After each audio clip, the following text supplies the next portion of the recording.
ప్రకటన గ్రంథము 6వ అధ్యాయము 9వ వచనము 10వ వచనము 11వ వచనాన్ని నేను చదువుతున్నాను, మీరు చూడండి. ఆయన 5వ ముద్రను విప్పినప్పుడు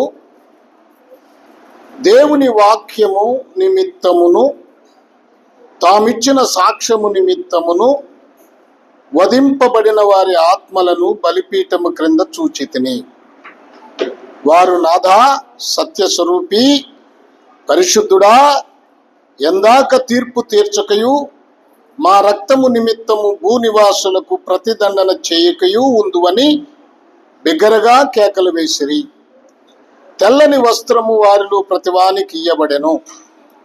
మరియు వారి వలనే చంపబడబో వారి సహదాసుల యొక్కయు సహోదరుల యొక్కయు లెక్క పూర్తగు వరకు ఇంకా కొంచెము కాలము విశ్రమింపవలనని వారితో చెప్పబడెను. గత కాలంలో కూడా ఈ విషయాన్ని మనం కొంత ధ్యానం చేశాం. ఈ ముద్రలు విప్పుతున్నప్పుడు 7 సంవత్సరాల శ్రమల కాలంలో వారు కొందరు ప్రభు అయిన యేసుక్రీస్తు కొరకు సాక్షులుగా నిలబడి ఆయన కొరకు నిలిచినందువలన వారు హతసాక్షులయ్యారు. క్రీస్తు విరోధి వారిని చంపినట్లుగా మనం చూస్తాం. అందుకనే వధించబడిన ఆత్మలు అని చెప్పబడ్డాయి. వారు బలిపీఠం క్రిందకు, పరలోకంలో ఉన్న బలిపీఠం క్రిందకు వచ్చారు. వారికి ఏదో ఒక శరీరము, మామూలు శరీరము కాదు కానీ, ఇంకా వారు మహిమ శరీరాన్ని ధరించలేదు కానీ ఏదో ఒక శరీరము వారికి ఉన్నది. ఎందుకంటే వారు వస్త్రాలు ధరించి ఉన్నారు, తెల్లని వస్త్రాలు. వారు బలిపీఠము క్రింద ఉన్నారని చెప్పుకున్నాం. బలిపీఠము అంటే మీకు చాలా విషయాలు చెప్పాను. ఇప్పటి బలిపీఠం ఏమిటంటే విరిగి నలిగిన హృదయం, అంటే తగ్గింపు కలిగిన హృదయం. దేవుడు అహంకారులను ఎదిరించి దీనులకు కృప అనుగ్రహించును. దీనులుగా ఉన్నవారు, దీనులు ఎవరంటే దేవుని మీద ఆధారపడి బ్రతికేవారే దీనులు. అలాగే మనం బలిపీఠము క్రిందకి రావాలి అంటే మన హృదయాలను, మన జీవితాలను, మన శరీరమును నలగగొట్టుకొని దీనులుగా దేవుని మీద ఆధారపడి బ్రతకాలి. వీరు ఆ బలిపీఠము క్రింద ఉండి ప్రార్థన చేస్తున్నారు. నాథా అంటున్నారు. నాథా అనే మాట యూదులలో ఎక్కువగా వినపడుతుంది. ఆ మాటను మనం కూడా సొంతం చేసుకోవాలి. నాథా అంటే ఎంత గొప్ప పదమో. నాథా అంటే నా ఆధారం నీవేనని. ఒక స్త్రీ తన పురుషుణ్ణి నాథా అనొచ్చు. అలాగే సంఘము ప్రభు అయిన యేసుక్రీస్తుని నాథా అనొచ్చు. అంటే ఈ నాథా అనే పిలుపు దేవునికిని మనకిని ఉన్న ఆత్మ సంబంధమైన కలయిక. బైబిల్లో మనం చూసినప్పుడు దానియేలు దేవుని సన్నిధిలో ఉన్నప్పుడు ఆ 6వ అధ్యాయంలో రాస్తాడు 10వ వచనంలో, తన ఇంటికి వెళ్ళి, తన గదిలోనికి వెళ్ళి కిటికీ తలుపు తెరిచి తన దేవునికి ప్రార్థన చేసెను అని ఉంది. తన దేవునికి. రాజు కూడా అంటాడు, దానియేలు, నీవు సేవించుచున్న నీ దేవుడు నిన్ను కాపాడగలిగినా అని చెప్తాడు. నా దేవుడు నన్ను కాపాడాడు, నేను నిరపరాధిని అని దానియేలు చెప్తాడు. నా దేవుడు. ఇది మనం గుర్తుపెట్టుకోవాలి. దేవుడు ఎవరంటే నా దేవుడు. నా దేవుడు, నా నాథుడు. ఎప్పుడు నాథుడు అవుతాడు? నిన్ను నీవు ఆయనకి సంపూర్ణంగా సమర్పించుకున్నప్పుడు. అది వారు బలిపీఠం క్రింద ఉన్నట్లుగా నీవు కూడా విరిగి నలిగిన మనస్సు అనే బలిపీఠం క్రిందకి నీ వచ్చినప్పుడు దేవుడు నాథుడవుతాడు. నాథా అన్నారు. తర్వాత ఏమన్నాడంటే చూడండి, సత్యస్వరూపి. సత్య స్వరూపి, సత్యానికి స్వరూపము మన ప్రభు యేసుక్రీస్తు వారు. అదే దేవుని వాక్యం. నీ వాక్యమే సత్యము. వాక్యము సత్యము. ఆ సత్యాన్ని మనం అనుసరించాలి. ఆ సత్యాన్ని మనం వెంబడించాలి. ఆ వాక్యాన్ని అనుసరించాలి. తర్వాత చెప్పబడింది ఏంటంటే పరిశుద్ధుడా. ఎవరంట దేవుణ్ణి వారు ఏ విధంగా కనపరుస్తున్నారంటే పరిశుద్ధుడా. మన ప్రభువు పరిశుద్ధుడు. నేను పరిశుద్ధుడును గనక మీరును పరిశుద్ధులుగా ఉండాలి అని ప్రభు చెప్పాడు. ఇక్కడ కూర్చున్న మనందరము దేవుని సన్నిధిలో దేని కొరకు పిలువబడ్డా? మనం పిలువబడింది దేని కొరకు? ఎందుకొరకు నీవు పిలువబడ్డావో ఆలోచించండి. రోమా పత్రిక 1వ అధ్యాయము 2వ వచనాన్ని చదవండి. రోమా పత్రిక 1వ అధ్యాయము 2వ వచనం. దేవుని సువార్త నిమిత్తము ప్రత్యేకింపబడిన వాడైన పౌలు. పౌలు దేనికోసం ప్రత్యేకించబడ్డాడు?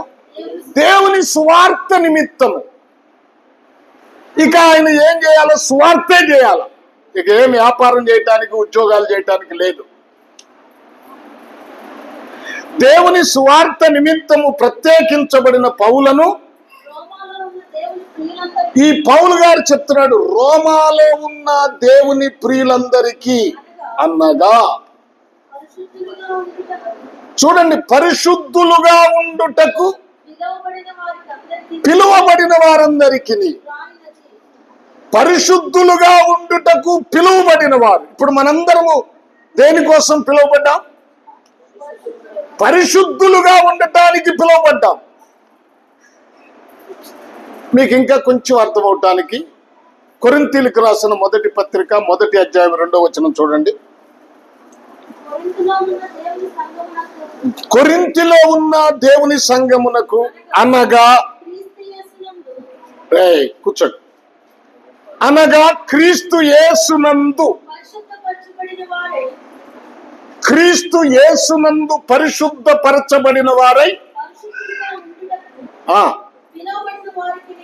పరిశుద్ధులుగా ఉండుటకు పిలువబడిన వారికి. కొరింథీలో ఉన్న దేవుని సంఘము, ఆ సంఘములో ఉన్న సభ్యులు గురించి చెప్తూ, మీరు ఎందుకు పిలువబడ్డారంటే మీరు పరిశుద్ధులుగా ఉండటానికే పిలువబడ్డారు.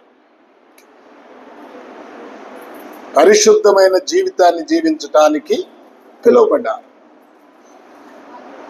ఇప్పుడు మనందరము పరిశుద్ధులుగా బ్రతకాలి. లోకానికి వేరై బ్రతకాలి. పరిశుద్ధులు. ఎఫెసీయులకు రాసిన పత్రికలో మీరు ఒక మాట చూద్దాం. 5వ అధ్యాయము 3వ వచనం నుంచి చూద్దాం. చూడండి, ఎఫెసీయులకు రాసిన పత్రిక 5వ అధ్యాయము 3వ వచనంలో చూడండి. మీలో జారత్వమే గాని, ఏ విధమైన అపవిత్రతే గాని, లోభత్వమే గాని వీటి పేరైనను ఎత్తకూడదు. ఇది పరిశుద్ధులకు ఏది తగినది? వాటి పేరు ఎత్తకుండా ఉండటం. అంటే మనలో మన జీవితము చాలా పవిత్రంగా గడపవలసిన వారమై ఉన్నాం. ఎక్కడంటాడు, మీరు ఇంకా మనం కిందకి చూస్తే, మరియు మీరు భూతులైనను పోకిరి మాటలైనను సరసోక్తులైనను ఉచ్చరించకూడదు. వింటున్నారా? ఇది మీకు తగవు. వ్యభిచారి అయినను అపవిత్రుడైనను విగ్రహారాధికుడై ఉన్న లోబి అయినను క్రీస్తు యొక్కయు దేవుని యొక్కయు రాజ్యమునకు హక్కుదారుడు కాడన్న సంగతి మీకు నిశ్చయముగా తెలియదు. వ్యర్థమైన మాటల వలన ఎవడు మిమ్మల్ని మోసపరచునీయుకుడి. చూసారా? ఇలాంటి పరిశుద్ధులకు తగవు. పరిశుద్ధులు చాలా జాగ్రత్తగా ఉండాలి. లోక సంబంధమైన స్థితికి దూరంగా ఉండాలి. ఇంకో మాట చదువుదాం. తెస్సలోనికి రాసిన మొదటి పత్రిక, అపోస్తలుడైన పౌలు తెస్సలోనీయులకు రాసిన మొదటి పత్రిక 4వ అధ్యాయము 3వ వచనం.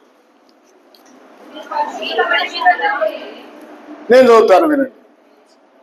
మీరు పరిశుద్ధులగుటకే అనగా మీరు జారత్వమునకు దూరంగా ఉండుటయే దేవుని చిత్తం. దేవుని చిత్తం ఏమిటంట? పరిశుద్ధులగుటం, జారత్వానికి దూరంగా ఉండటం. 7వ వచనం, పరిశుద్ధులగుటకే దేవుడు మనల్ని పిలిచెను గాని అపవిత్రులుగా ఉండుటకు పిలువలేదు. అపవిత్రులుగా ఉండుటకు పిలువలేదు. మనం పరిశుద్ధులుగానే బ్రతకాలి. ఏ పాపము లేకుండా బ్రతకాలి. వీరెవరంటే చూడండి, నాథా అనే పిలుపు యూదులలో ప్రత్యేకంగా కనపడుద్ది. సిమియోను కూడా 40వ రోజు యేసు ప్రభుని దేవుని మందిరానికి తీసుకొని వచ్చినప్పుడు అక్కడ సిమియోను ప్రభు అయిన యేసు క్రీస్తుని ఎత్తుకొని దేవుణ్ణి స్తుతిస్తూ నాథా అని పిలుస్తున్నాడు. సిమియోను ఎవరంటే నీతిమంతుడు, భక్తిపరుడు, ఇశ్రాయేలీయుల యొక్క రక్షణ కొరకు కనిపెట్టుచున్నవాడు, దేవుని రక్షణ చూడకుండా ఆయన మరణము కాడని పరిశుద్ధాత్మ వలన తెలుసుకున్నవాడు. చూడండి, యూదులకును సకల జనులకును రక్షణ ప్రభు అయిన యేసుక్రీస్తుని ఆయన యేసును చూసినప్పుడు తెలుసుకుని ప్రభువుని నాదాన్ని స్తుతిస్తున్నాడు. అలాగే అపోస్తలుల కార్యాల గ్రంథం 4వ అధ్యాయంలో యోహాను పేతుర్ని విమర్శించి వదిలిపెట్టినప్పుడు వారు కూడా దేవుని నాదా అని స్తుతిస్తూ ఉన్నారు. ప్రభునందు ప్రియ దేవుని పిల్లలారా, మనము మన దేవుణ్ణి నాదా అనే ఆత్మీయ బంధము కలిగి ఉండాలి. తర్వాత వీరు ప్రార్థన చేస్తున్నారు. దేవుణ్ణి స్తుతించిన తర్వాత వీరు ప్రార్థన చేస్తున్నారు. ఏమని ప్రార్థన చేస్తున్నారో చూడండి. ఎందాక తీర్పు తీర్చకయు మా రక్తము నిమిత్తము భూనివాసులకు ప్రతిదండన చేయకయు ఉందు అని బిగ్గరగా కేకలు వేసిరి. వీరు ప్రతిదండన కోరుకుంటున్నారు. ఏం కోరుకుంటున్నారు? ప్రతిదండన కోరుకుంటున్నారు. వారు ప్రార్థన చేసే విధానం ఎలా ఉందంటే, దేవుని స్తుతించిన తర్వాత ప్రార్థన చేస్తున్నారు, ప్రతిదండన కోరుకుంటున్నారు. అంటే మనము ప్రతిదండన కోరుకోకూడదు. వారు కంటికి కన్ను పంటికి పన్ను అన్నట్టుగా వారు ప్రతిదండన కోరుకుంటారు. కానీ మనం ప్రార్థన ఎలా చేయాలి? క్షమించే ప్రార్థన చేయాలి. సంఘానికి దేవుడు నేర్పించిన పాఠం, ఆయన మాదిరి ప్రార్థన చాలా ప్రాముఖ్యమైంది. మీరందరూ నేను శనివారం కూడా శుక్రవారం కూడా మీకు ప్రార్థన గురించే చెప్పాను. దానియేలు చేసిన ప్రార్థన, దానియేలు దేవుని సన్నిధిలో ప్రతిమలాడే ప్రార్థన చేశాడు కదా. మీరు ప్రార్థన చేస్తారా? దేవుణ్ణి మనం ఆర్డర్ వేయటం కాదు, ప్రభువా అని ఆర్డర్ వేయటం కాదు. మనం దేవుని సన్నిధిలో మన సమస్యలు పెట్టి గోజాడే ప్రార్థన చేయాలి, బ్రతిమిలాడాలి. దానియేలు గ్రంథం 6వ అధ్యాయంలోనికి రండి. 6వ అధ్యాయము చూడండి. దానియేలు గ్రంథము 6వ అధ్యాయము చెప్తున్నా 6వ అధ్యాయము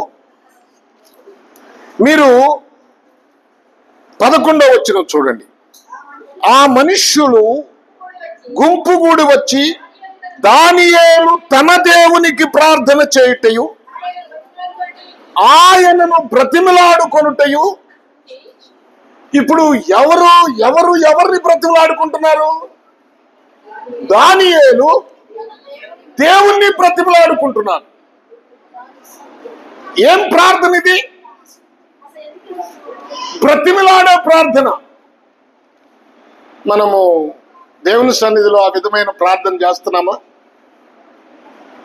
గోజాడుతున్నామా? మొర్ర పెడుతున్నామా? ఎందుకంటే కీర్తనాకారుడు అంటాడు, ఈ దీనుడు మొర్ర పెట్టగా దేవుడు ఆలకించనంట. మొర్ర పెట్టే ప్రార్థన, బ్రతిమలాడుకునే ప్రార్థన. ఏదో ఇష్టం వచ్చి ఇష్టం లేకుండా చేసే ప్రార్థన కాదు. బ్రతిమలాడుకుంటున్నాడు. ఎన్ని సమస్యలు ఉన్నాయి ఇప్పుడు దానియేలుకి. ఇక్కడ రాజు ఆజ్ఞ ఒక పక్కన ఉంది, ఆయనతో ఉన్నవారే విరోధంగా ఉన్నారు. ఎలాగైనా ఈ దానియేలుని బాధ పెట్టాలని, చంపించాలని ఎంతో కక్షగట్టి కుయుక్తితో ఒక పన్నాంగం పన్నారు. ఆ పరిస్థితుల్లో కూడా దానియేలు ప్రార్థన మానలేదు, ప్రార్థన జీవితాన్ని వదిలిపెట్టలేదు. నేను ఒక మాట చెప్తాను వినండి. మీకు సమస్యలు ఉన్నాయని, బాధలున్నాయని దేవుని సన్నిధిని వదిలిపెట్టుతున్నారు. బాధ, నాకు ఈ బాధ ఉంది కనుక నేను ప్రార్థన చేయలేను, ప్రార్థనకు రాలేను అని మీరు అనుకుంటున్నారు. చూడండి, సమస్యలన్నిటికీ పరిష్కారం ప్రార్థన ఒక్కటే. ప్రార్థన చేయాలి. అందుకే మీరున్న స్థలంలోనే మీరు లేచి వీలైతే మోకరించలేకపోతే కూర్చొనైనా ఉదయకాలము ప్రార్థనలో గడపటం చాలా ప్రాముఖ్యమైంది. ప్రార్థించాలి. దానియేలు తన ఇంటికి వెళ్ళి, తన గదిలోనికి వెళ్ళి, తన దేవునికి బ్రతిమలాడుకునే ప్రార్థన చేస్తున్నాడు. బ్రతిమలాడే ప్రార్థన, బ్రతిమలాడుతున్నాడు. అలాంటి ప్రార్థన మనకు కావాలి. అలాంటి ప్రార్థన అనుభవం కావాలి. ఎంతమంది అలాంటి ప్రార్థన చేస్తున్నారు? ఎంతమంది అలా ప్రార్థనలో గడుపుతున్నారు? ప్రార్థన అనేది ఒక భక్తుడు చెప్తాడు, ప్రార్థన అనేది స్టీరింగ్ లాంటిదని. ప్రార్థన ఏంటంట? స్టీరింగ్, స్టెపిని ట్రైన్ లాంటిది కాదంటాడు. స్టెపిని టైర్ ఎప్పుడు పనికి వస్తుంది? ఆ టైర్ ఏదన్నా పంచర్ అయినప్పుడు మాత్రమే ఆ టైరు ఉపయోగపడుతుంది. కానీ స్టీరింగ్, ఆ వాహనం నడిపినంతసేపు కూడా స్టీరింగ్ చేతిలోనే ఉంటుంది. ఆ స్టీరింగ్ పట్టుకొని నడుపుతానే ఉంటాడు డ్రైవర్. అలాగే నువ్వు బ్రతికినంత కాలము ప్రార్థన చేస్తూనే ఉండాలి. ఎప్పుడో సమస్య వచ్చినప్పుడు, పంచర్ అయినప్పుడు, అంటే సమస్య వచ్చినప్పుడు ప్రార్థన చేయటం కాదు. ఏదన్నా సమస్య వస్తే ప్రార్థన, లేకపోతే లేదు. ఏమండి, కష్టం వచ్చినప్పుడు, రోగం వచ్చినప్పుడు ప్రార్థన, ఏదైనా ఇబ్బంది వచ్చినప్పుడు ప్రార్థన. అలా కాదు. ఆయన రాశాడు, కష్టం వచ్చినప్పుడే కాదు ప్రార్థన, ఇష్టం వచ్చినప్పుడే కాదు ప్రార్థన. మీ ఇష్టం వచ్చినప్పుడే వస్తారు. అంటే మీరు ఎంత దేవుని సన్నిధి, దేవుణ్ణి ఎంత సులకనగా తీసుకుంటున్నారో. ఒక దినం ఉందండి, అన్నిటికీ నువ్వు లెక్క అప్పచెప్పవలసిన దినం అవుతుంది. ఆ దినము నీకు అర్థమవుతుంది. నీ నిర్లక్ష్య స్వభావాన్ని బట్టి దేవుడు రేపు లెక్క అడిగినప్పుడు నీకు అర్థమవుతుంది. ప్రార్థన అద్భుతంగా దేవుని సన్నిధిలో నిత్యము చేసేదిగా ఉండాలి. ప్రార్థన అంటే చాలా మందికి బద్ధకం. నా పరిస్థితి ఎలా ఉంటుందో తెలుసా? మీకు తెలీదు. ప్రతి రాత్రి ఏదో ఒక స్థలంలో మీటింగ్కి వెళ్తాను. మీటింగ్కి వెళ్ళి వచ్చేటప్పటికి టైం కనీసం 11 అవుతుంది. ఇంటికి రాగానే 11 గంటలకు పడుకుంటామా, మేలు నిద్ర రాదు. 12 అవుతుంది. 12 అయిన తర్వాత ఏదో కాసేపు నిద్రపోతే మరలా 4:30, 4:45 కల్లా లెగవాలి. ఇప్పుడు నేను లెగవలేకపోయినా పాస్టమ్ గారు ఖచ్చితంగా లేపుతా ఉంటుంది. అప్పటి నుంచి కూర్చొని మరలా ప్రార్థనలో గడుపుతూ ఉంటాం. ఇది కూడా ఒక అందుకు చాలా బాగుంది అనిపిస్తుంది. ఎందుకంటే నేను సోమరిని కాకుండా ప్రార్థన చేయటానికి ఇది ఒక గొప్ప మార్గంగా ఉంది. ఈ గూగుల్ మీట్ అనేది చాలా నెలల నుంచి, సంవత్సరం, చాలా కాలం నుంచి మనం ఇలాగూ గడుపుతూ ఉన్నాం. ఎందుకంటే ఇది ఒక ఆసక్తితో కూడినటువంటి ఆత్మీయ అభివృద్ధికి మార్గంగా ఉంది. మీరు అందరు రాలేకపోతున్నారు. అవన్నీ మీరు తర్వాత చూసుకోండి. కొందరైనా వస్తున్నారు.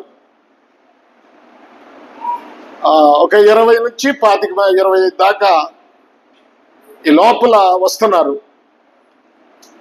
సంఘమే, మేము కూడా సంఘం మీదే, సంఘం కొరకే. కనుక ప్రార్థన చేయటం అనేది స్టీరింగ్ లాంటిదని చెప్తున్నాను. అందుకు చెప్తున్నాను నేను. ప్రతిరోజు ప్రతి సమయము ప్రార్థన చేస్తూనే ఉండాలి. రాని వాళ్ళని మేమేం అనలేము. దాన్ని బలవంతం చేసేది కాదు ఇది. మీ అంతటికి మీరు ఆసక్తిని చూపించాలి. సరే, మన విషయంలోకి వద్దాం. ఇక్కడ మనము క్షమాపణతో కూడిన ప్రార్థన చేయాలి. మనం ప్రార్థన క్షమించే ప్రార్థన.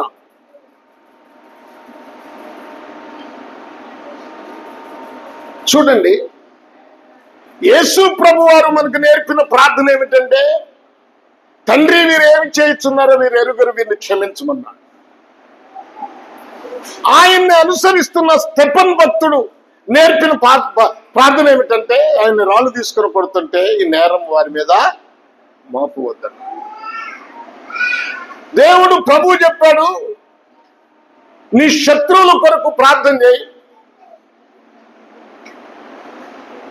ఏమండి, నీకు విరోధముగా ఉన్న వారి కొరకు ప్రార్థన చేయమన్నాడు. క్షమించమని చెప్పాడు. ప్రార్థన అనే ఆయుధంలో ఉండే ప్రాముఖ్యమైనటువంటి విషయం ఏమిటంటే క్షమించటం. మీరు ప్రార్థన చేయనప్పుడల్లా నిన్ను అవమానపరిచిన వారిని, నిన్ను బాధ పెట్టేవారిని క్షమించమని ప్రార్థన చేయాలి.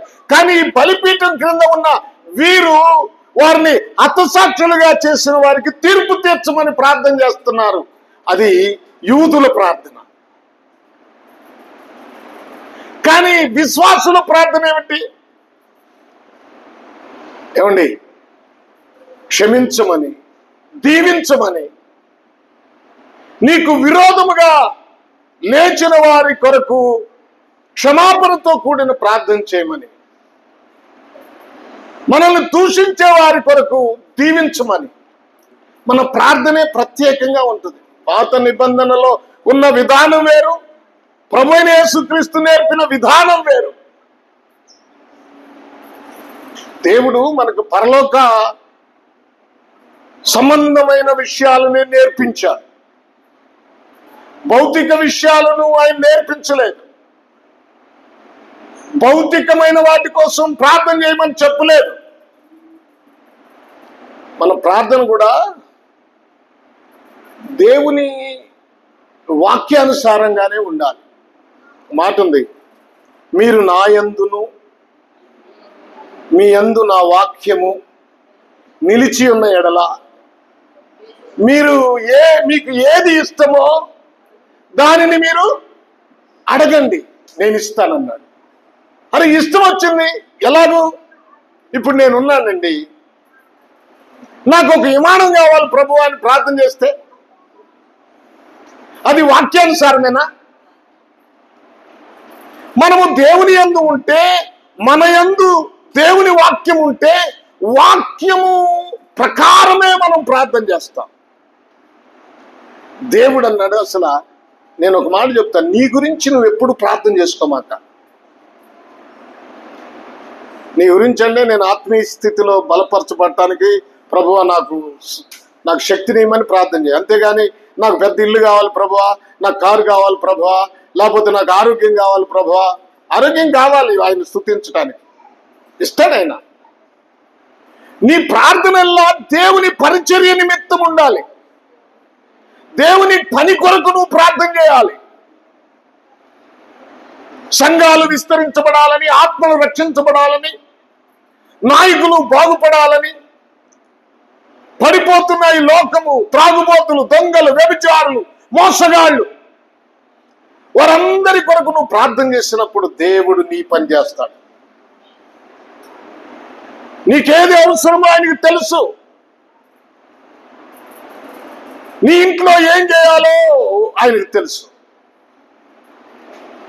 ఏమండి, కనుక నీవు చేయాల్సిన ప్రార్థన చేసే ముందు నీ జీవితం, నీ బ్రతుకు, దేవుడు అంటాడు ప్రైజ్ లార్డ్, ఆయన ఒక చోట ఒక మాట ఉంటుంది, సామెతల గ్రంథము 15వ అధ్యాయము 8వ వచనం. ఆ మాట చదవండి, ముగించుకుందాం. సామెతల గ్రంథము 15వ అధ్యాయము ఏంటమ్మా? భక్తిహీనులు,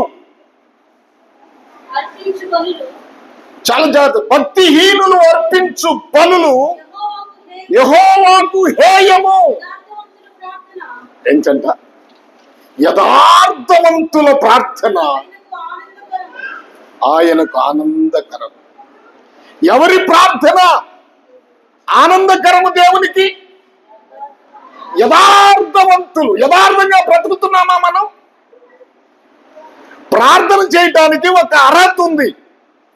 ఎవరు పడితే వాళ్ళు ప్రార్థన చేస్తే దేవునికి ఇష్టం కాదు, అది హేయం. పాపములో బ్రతుకుతూ, మోసములో బ్రతుకుతూ, అక్రమములో బ్రతుకుతూ నువ్వు ప్రార్థన చేస్తే అది దేవునికి హేయం అన్నాడు. హేయం అంటే ఇష్టమనా? కాదు, అసహ్యం.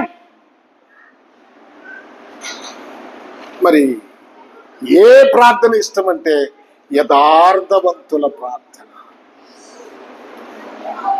ఆయన బ్రతుకు, మన బ్రతుకులో యథార్థత ఉండాలి, మన మాటలలో యథార్థత ఉండాలి. మనం దీనులంగా, యథార్థవంతులంగా ప్రార్థించినప్పుడు దేవుడు మన ప్రార్థన చూసి సంతోషిస్తాడు, మన ప్రార్థనకు ప్రత్యుత్తరం ఇస్తాడు. ఎలా ఉన్నావు నువ్వు? యథార్థంగానే ఉన్నావా? నీ మాటలు యథార్థంగా ఉన్నాయా? నీ ప్రవర్తన యథార్థంగానా? దేవుని సన్నిధిలో యథార్థంగా ఉంటున్నావా? దేవుని పనిలో యథార్థంగా ఉంటున్నావా?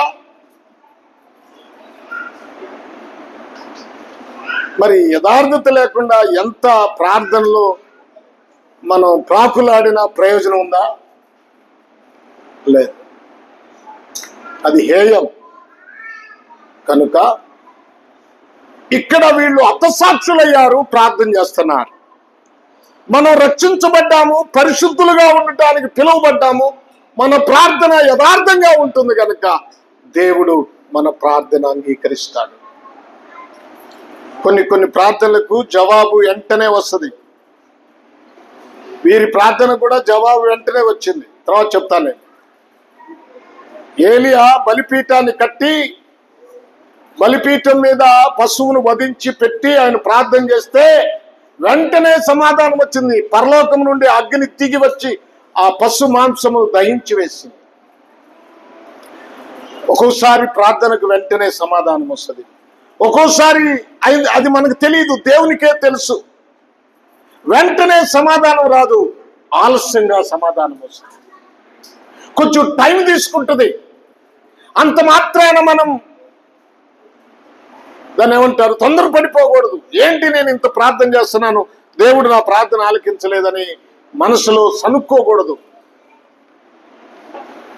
ప్రార్థనకు జవాబు కోసం ఎదురు చూస్తూ ఉండాలి, ఎదురు చూస్తూ ఉండాలి. దేవుడు చేస్తాడు కార్యం. కనుక ప్రార్థన చేసేవారు ఓర్పుతో కూడిన ప్రార్థన చేయాలి, ఓర్పుతో చేయాలి. సరే, మంచిది. ఇక్కడ మనకు చెప్పబడిన విషయం ఏంటంటే, ఆ బలిపీఠము క్రింద ఉన్న ఆత్మలు వారు దేవుణ్ణి స్తుతించారు, తర్వాత వారు ప్రార్థన చేస్తున్నారు. ఈ ప్రార్థనలో చాలా విషయాలు ఉన్నాయి, టైం ఉంటే తర్వాత చెప్పుకుందాం. కనుక ప్రభునందు ప్రియులారా, మనం కూడా ప్రార్థన యందు ఇసుకక నిత్యము ప్రార్థన చేయాలి. విధవరాలు ఎన్నిసార్లు ఆ అన్యాయస్తుడైన న్యాయాధిపతికి దగ్గరకు వచ్చి గోజాడింది. చివరికి అన్యాయస్తుడైన న్యాయాధిపతే న్యాయం తీర్చగా, న్యాయవంతుడైన దేవుడు మీకు న్యాయం తీర్చడానికి ప్రభువు చెప్తున్నాడు కదా. కనుక తప్పకుండా దేవుడు గొప్ప కార్యాలు చేస్తాడు. ఈ బలిపీఠం క్రింద ఉన్నవారు ఏ విధంగా భారంతో దేవుణ్ణి గోజాడుతున్నారు, అలాగ మనమును బ్రతిమలాడుకునే ప్రార్థన చేద్దాం. దేవుడి మాటలు మనందరి కొరకు ఆశీర్వదించును గాక. ఆమేన్.